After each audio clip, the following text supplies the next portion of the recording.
Olá, eu sou o professor João Antolino Monteiro e hoje a nossa videoaula vai tratar de um tema muito interessante e que tem uma relação direta com a economia, que é o papel do Estado e as políticas públicas.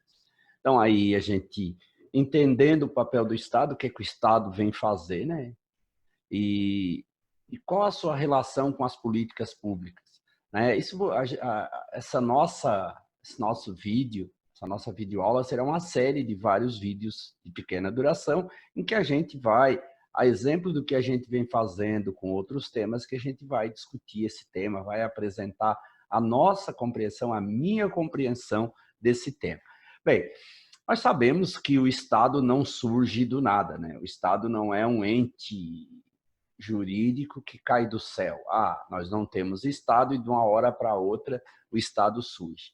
A gente sabe, né, que o Estado é uma construção social. Ele vai ser construído em determinado momento por diversos pensadores que vão idealizando e vão pensando no Estado. Nós temos aí John Locke, Thomas Hobbes e outros pensadores, né, que a gente vai discutir ao longo nessas nossas videoaulas, que vão pensando e vão discutindo o Estado, né, nesse período. E o Estado surge, então, a partir de interesses de grupos, né? Nós não podemos perder de vista essa dimensão. O Estado é representativo do interesse de determinados grupos que vão se formando, né? Grupos que a gente vai chamar nas políticas públicas de grupos de pressão. Uns são duradouros, ficam para sempre, outros são temporários, esses grupos de pressão, e vão atuar a partir de uma determinada demanda, essa demanda sendo atendida, esses grupos de pressão tendem a desaparecer. Outros grupos de pressão continuam, né? Nós podemos olhar os diversos países, e não é uma coisa só do Brasil, né? Vamos pegar exemplo dos Estados Unidos, quais são os grandes grupos de pressão que vão moldando o modelo do Estado. Por exemplo, os Estados Unidos é um Estado que tem como característica ser belicoso, né? É um Estado que tem como a guerra um dos seus fundamentos. E não é à toa que isso acontece, né? Existe todo o interesse por trás de grupos de pressão que vão formando esse modelo do Estado. Então, o Estado é belicoso porque tem uma indústria armamentista forte que precisa vender essas armas, que precisa desenvolver novas armas, né? E tem também os interesses econômicos desse país que busca resolver esses interesses econômicos com a pressão militar, com poder militar. É exemplo do que fez a Inglaterra, quando a Inglaterra era líder mundial e tinha uma das maiores marinhas de guerra do mundo, né? Então, como é que ela conseguia manter o poder da libra esterlina? Não era só um poder do dinheiro, mas o poder bélico que garantia, então, o poder do dinheiro. E aconteceu a mesma coisa com o dólar. Quando a gente fala no dólar, a gente lembra do Estado americano, né? Então, o dólar, ele ganha o poder de moeda que ele tem, dessa conversibilidade mundial, a partir do quê? Do fim da Segunda Guerra Mundial, em que os Estados Unidos sai como potência hegemônica, vencedora, e define, então, o que ele quer e de que forma ele quer que as coisas aconteçam. E para garantir isso, ele faz o quê? Ele cria um Estado altamente belicoso, capaz de solucionar os conflitos ou problemas em várias partes do mundo. Mas o que tem por trás desse Estado? Existem grupos de interesse bélicos, né, produtores de armas, existe todo um que vão gerando, vão criando grupos políticos que assumem o poder, seja governamental, né, o executivo, seja através do legislativo, ou seja mesmo através do judiciário, né? Nós temos que ter claro que não existe uma neutralidade política, né? A política é um grupo de interesse, a política é jogo de interesse. Quanto mais fortes são os grupos organizados, mais benefício esses grupos trazem das políticas, né? Ou da política. Vamos pegar um exemplo, agora voltando, chegando no Brasil, né? Nós vamos olhar como é que é definido os recursos para a sociedade. É definido a partir do quê? da política orçamentária. Então, nós olhamos para o orçamento brasileiro e temos ali definido como o Estado quer fazer acontecer as suas ações. Então, nós podemos dizer que as políticas públicas é resultado ou são as ações do Estado. Então, quando eu olho política pública de saúde, de educação, de segurança para a agricultura, para o menor, para o jovem, para a mulher, para o negro, para o idoso e para as diversas políticas, agrária, fundiária, exportadora. Então, eu defino ali, né, quanto de recurso vem para isso. E veja, o jogo de poder no Estado não é pelo Estado, mas pela quantidade de recursos disponibilizados para cada política. Então, é muito importante que nós, enquanto sociedade, a gente tenha claro isso. Se nós não nos organizarmos e lutarmos pelos nossos interesses, outros grupos de interesses organizados vão aí, então, assumir esse papel e vão definir recursos. Então, como eu estava falando, na política orçamentária, o governo coloca lá uma quantidade de recursos, né, que é o orçamento da União, que começa com a lei de diretrizes orçamentárias, né, que vai para o Congresso, e ali começa a se definir qual vai ser o orçamento, e geralmente, no final do ano, é aprovado o orçamento, ou às vezes acontece até no começo do ano seguinte, mas é aprovado o orçamento para o ano seguinte, ou para o exercício seguinte. E esse orçamento é baseado em duas frentes. Arrecadação, então há uma previsão de arrecadação, né, sempre fundamentada em análise dos vários setores do Estado, né, e há uma previsão de gasto, sempre fundamentada nos vários setores do Estado. E há recursos que são necessariamente carimbados para a educação, para a saúde, que não pode ser mexido. Não dá para fazer pressão para mexer esses recursos. São recursos constitucionais, definidos constitucionalmente.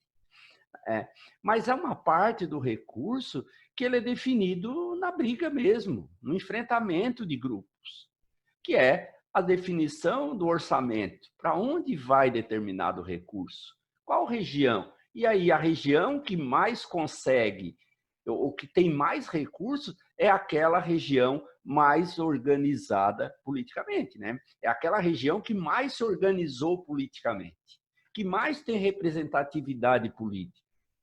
Então, vejam, as políticas públicas, elas existem, mas a realização dessas políticas públicas e que tipo de público ela vai atingir vai depender do quê? Da organização desses públicos.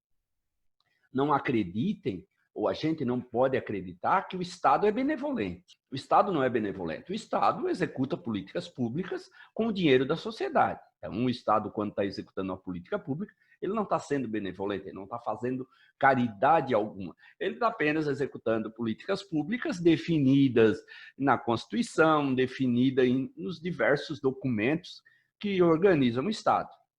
E os grupos econômicos e políticos que têm maior força, mais organizadas, são os que mais se beneficiam. Vamos olhar, vou dar um exemplo bem claro, a distribuição de recursos para a agricultura. Como é que acontece a distribuição de recursos para a agricultura? Nós temos aí o Ministério da Agricultura e nós temos os grupos de interesse. Nós temos a bancada ruralista, que é uma bancada muito forte. O que é que essa bancada ruralista busca? Recursos para a sua área, políticas públicas setoriais que beneficiam determinado setor, taxas de juros mais baixas ou subsidiadas para o enfrentamento, ou para a atividade econômica, no caso, para a agricultura. Então, nós dividimos na economia brasileira dois tipos de agricultura: agricultura de grande porte e agricultura de pequeno porte, que nós vamos chamar aí de agricultura familiar. E quais são os grupos que obtêm mais recursos e que têm mais vantagem, por exemplo? Quando o governo vai fazer uma política de financiamento, ele define o recurso, ele não define porque porque quer definir. Ele vai definir a partir dos grupos de interesses que estão ali organizados. Então, a sociedade não se organiza, os pequenos não se organizam e por isso que tem mais dificuldade de obter recursos. Se vocês olhar o Congresso Nacional hoje, fazer um raio-x do Congresso Nacional, e eu não vou fazer isso aqui, mas vou deixar como desafio aí para quem nos ouve, fazer esse raio-x do Congresso Nacional, vocês vão entender os grupos de pressão e por que determinado segmento tem maior ou menor recurso. Por quê? Porque são mais organizados. Então, se as pequenas comunidades, se a sociedade, de maneira geral, ela não se organiza, dificilmente ela vai ser atendida pelas políticas públicas, né? Então, o Estado é representativo da organização da sociedade. E aí eu pergunto, que tipo de Estado que nós queremos? É a sociedade que faz o Estado, porque é a sociedade que elege, que escolhe os seus representantes para definir o modelo de Estado, modelo de política pública, modelo de gestão. E isso passa por uma escolha da sociedade. Se a sociedade se omite, ela também escolhe, né? Quando aqueles que escolhem, decidem, vão lá, por exemplo, vou dar um exemplo, vão na urna e votam em A ou B, eles estão definindo. Mas aqueles que não vão para escolher, que se omitem, eles também estão escolhendo, né? Não há isenção. Ah, eu não tenho nada a ver com isso. Conversa. Eu me omiti, mas eu não sou isento, né? Por quê? Porque talvez a omissão de uma maioria poderia modificar o modelo de Estado, né? E está cada vez mais provado em vários estudos que aonde a sociedade é mais participativa, mais se dá o desenvolvimento econômico.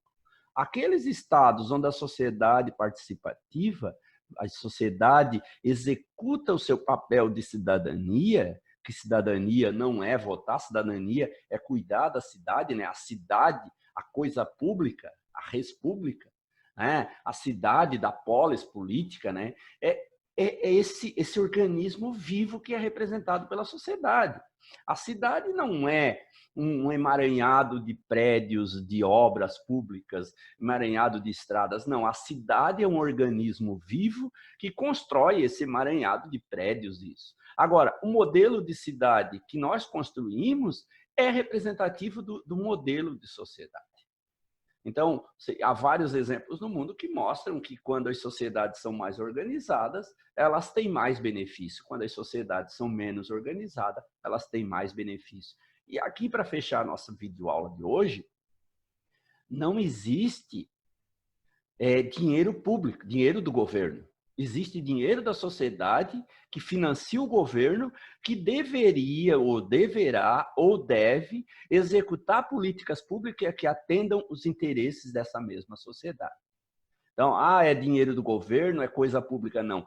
Tudo pertence à sociedade que escolhe o governo e que, por sua vez, financia o governo com maior ou menor participação. Não existe isenção tributária, porque quando o Estado dá isenção para um, ele coloca essa isenção no peso em outra parte da sociedade, né? As isenções são pagas, as isenções de uns são pagas por outros, né? Porque não existe benefício, não existe gratuidade. Então, quando eu tenho uma política de juros subsidiada para beneficiar determinado segmento econômico, político, social, né? Determinado, eu estou tirando dinheiro de uma parte da sociedade para financiar outra, né? É o que a gente chama de política pública. E essas políticas públicas elas vão acontecer conforme um modelo de Estado. Então, esse é o nosso vídeo inicial dessa série, né, que vai acontecer, que vai ser publicada durante um dia da semana e que tem como objetivo discutir o papel do Estado e as políticas públicas. E nós vamos publicar vários videoaulas aí discutindo, independente das nossas crenças políticas. Nós trouxemos aqui conceitos teóricos que devem nortear a nossa ação. E aí a gente escolhe em qual viés político, em qual ideologia política mais encaixa as minhas crenças, as nossas crenças. Por quê? Porque isso é a vida dinâmica e política de uma sociedade. Uma sociedade só vai para frente quando existir esse debate social, esse debate político e desmitificando aquela ideia de que política e religião não se discute. Política se discute, sim. Política precisa ser discutida, porque política Discutir política é discutir o destino da cidade, é discutir o destino da sociedade. Quando a gente se omite dessa discussão, a gente transfere para terceiros o papel de fazer isso em nosso lugar. Então, não esqueça, né? O nosso propósito é trazer essa discussão, independente do viés político de cada um. Um abraço e até o próximo vídeo aula sobre